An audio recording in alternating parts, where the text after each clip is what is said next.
একটা মানুষ গরু পোষে একটা সন্তানের মতো। সকাল হলে আগে গরুর কাছে যায়, নিজের হাতে খাওয়ায়, আদর করে। ও গরুটা ছিল তার একমাত্র সঙ্গী।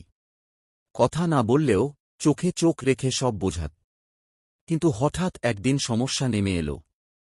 বাচ্চা অসুস্থ, ঘরে খাবার নেই, ঔষধ দরকার। পকেট খালি। সামনে কোরবানির ঈদ।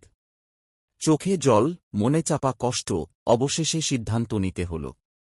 গরুর গলায় দড়ি বেঁধে হাটে নিয়ে গেল সে। গরুটা বারবার পিছনে তাকায়।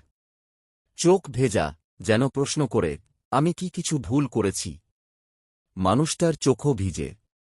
সে চুপচাপ হাঁটে, মনে একটাই কথা, বাঁচাতে গেলে কাউকে না কাউকে হারাতেই হয়। হাটে গরুটা বিক্রি হয়ে যায়। ঈদের দিন কোরবানি হয়।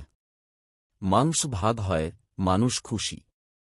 কিন্তু সে মানুষটা এক কোণে বসে থাকে, নিস্তব্ধ, ভেঙে পড়া।